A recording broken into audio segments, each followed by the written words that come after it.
Suba Digital. Enjoy with us.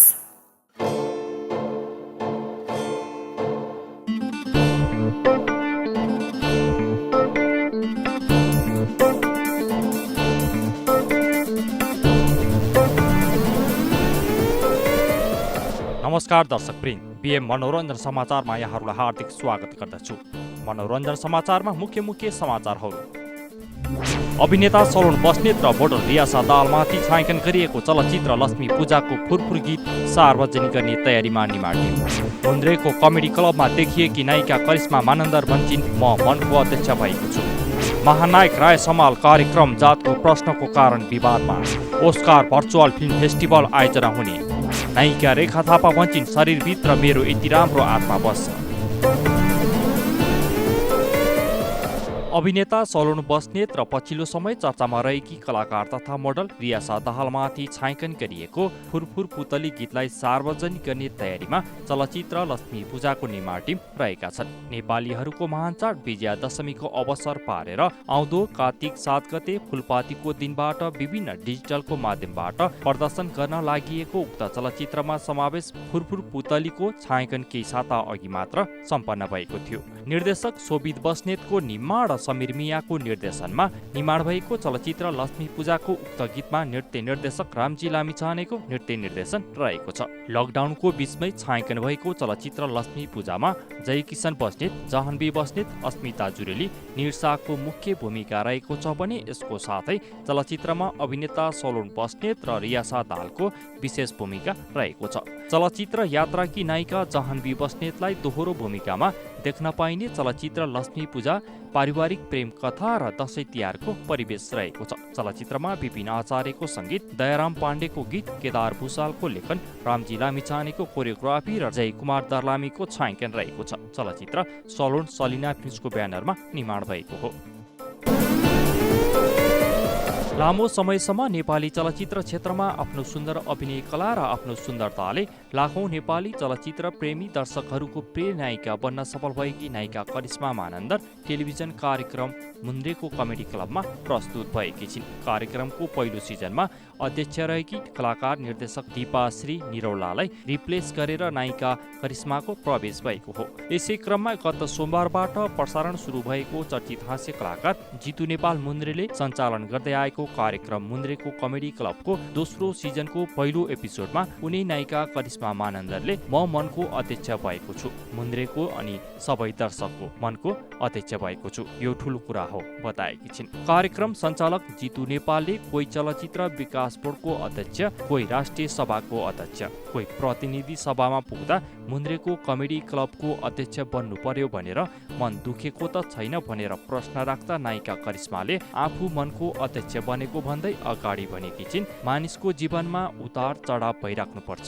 उतार चढाव भएन भने जीवन निरस हुन्छ। नयाँ नयाँ कुराहरू हामीले प्रयास गर्नुपर्छ, म यसमा सफल हुन्छु भन्ने मैले आशा राखेको छु बताएकी छिन्। कलिलो उमेरमै निर्देशक प्रकाश थापाको चलचित्र सन्तानबाट अभिनय यात्रा सुरु गरेकी नायिका करिश्माले सयौंको संख्यामा नेपाली चलचित्रहरूमा अभिनय गरिसकेकी छिन्। चलचित्र सन्तान हुँदै निर्देशक शम्भु प्रधानको चलचित्र मायालु, कस्तुरी, भाउजू, मनोकामना, सपना, अल्लारे, बसन्ती, ढुकढुकी, बाबु साहेब, सौता, परिभाषा, उपकार, साथी, मिलन, प्रतिज्ञा लगायतका दर्जनौं सम्झना लागेका चलचित्रहरूमा अभिनय गरिसकेकी छिन्। 2 दशक लामो समयसम्म नेपाली चलचित्रको क्षेत्रमा एक छत्र राज गर्न सफल भएकी छिन्। त्यसैगरी भारतीय नायिका मधुमतीसँग नृत्य कलाको प्रशिक्षण लिएकी करिश्माले त्यही समय भारतीय चलचित्र निर्देशक सुनिल अग्निहोत्रीको चलचित्र चोरो की बारातमा पनि अभिनय गर्न सफल भएकी छिन्। चलचित्र ढुकढुकी र बाबु साहेबको निर्माण गरेपछि केही समय अमेरिकामा रुमलिन पुगेकी नायिका करिश्मा पछिल्लो समय पुनः नेपाली चलचित्र, राजनीतिक र सामाजिक कार्यमा सक्रिय रहँदै आएकी छिन्। यसै क्रममा चलचित्र काँचको पर्दा मार्फत लाखौं नेपाली दर्शकहरूलाई मनोरञ्जन दिँदै र लिँदै आएकी उनै नायिका करिश्मालाई चलचित्र क्षेत्रमा जस्तै टेलिभिजन कार्यक्रममा पनि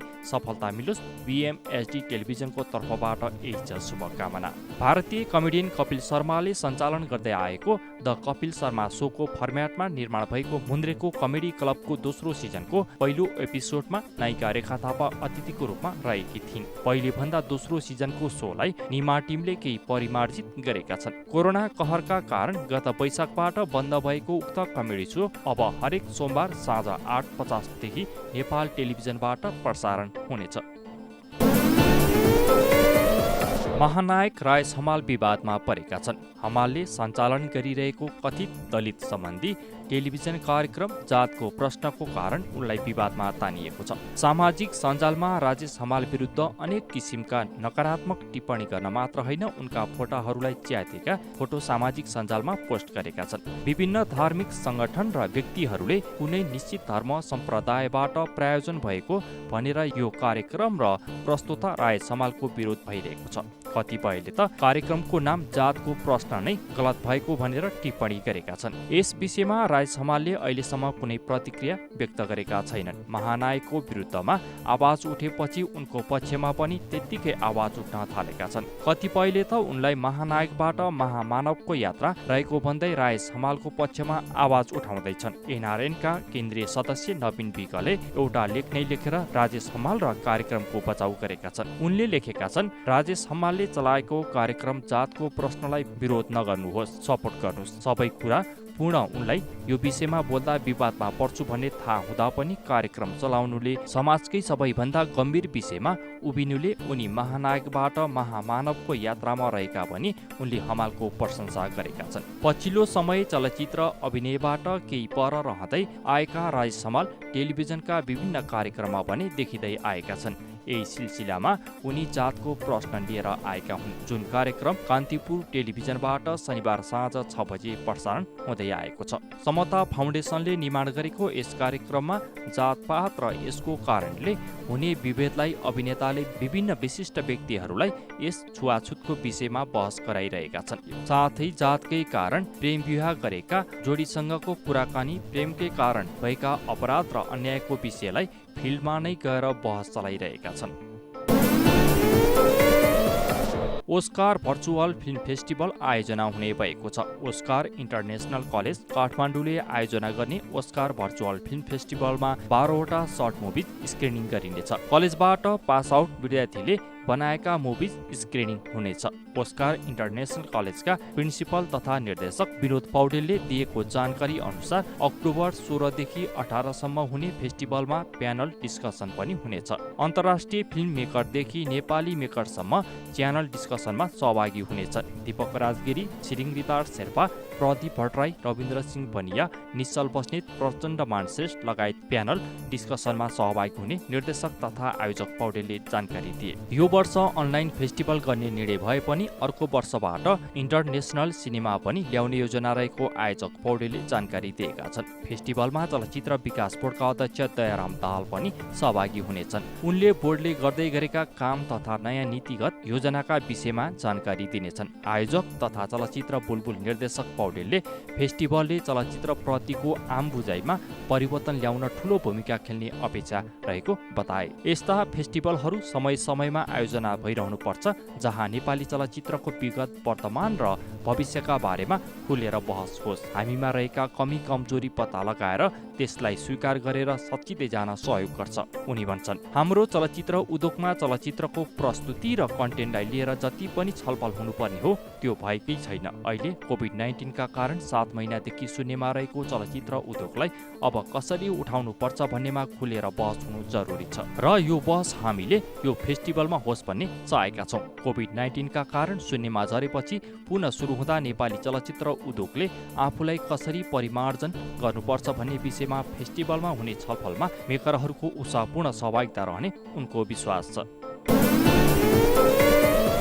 नेपाली चलचित्रको बजारमा कुनै समय हिरोलाई टक्कर दिन सक्ने खुबी भएकी नायिकाको रूपमा आफूलाई परिचित गराउन सफल भएकी नायिका हुन् नायिका रेखा थापा। निर्माता छवि ओझाको निर्माणमा निर्मित चलचित्र हिरोमा अभिनय गर्दै नेपाली चलचित्रको रङ्गीन संसारमा डेब्यु गरेकी नायिका रेखाले झण्डै 1 दशकसम्म नेपाली चलचित्रमा नम्बर 1 नायिकाको रूपमा आफूलाई स्थापित गराउन सफल भएकी थिइन्। नायिका रेखाले चलचित्र हिरो हुँदै चलचित्र किस्मत, काली, सिलसिला, हिफाजत, बाटुली, हमेसा, मितिनी, धड्कन को आफ्नो को बिरानो, कसले चोरो मेरो मन लगायतका दर्जनौं सम्झन लागेका चलचित्रहरूमा अभिनय गरिसकेकी छिन् भने पछिल्लो समय उनले चलचित्र हिम्मतवाली, रुद्रप्रिया, रामप्यारी, मालिका लगायतका चलचित्रहरू पनि आफैले निर्माण गरिसकेकी छिन्। पर्दामा एक्सन अवतारमा अत्याधिक रुचाएकी नायिका रेखा अभिनीत पछिल्लो केही चलचित्रले पनि घरेलु बक्स अफिसमा असफलता बेहोर्नु परेको थियो। रेखा अभिनीत पछिल्ला चलचित्र पलास, डायरी, जौहिर पोखरा, तथास्तु, रुद्रप्रिया, मालिकाले व्यावसायिक असफलता पाएसँगै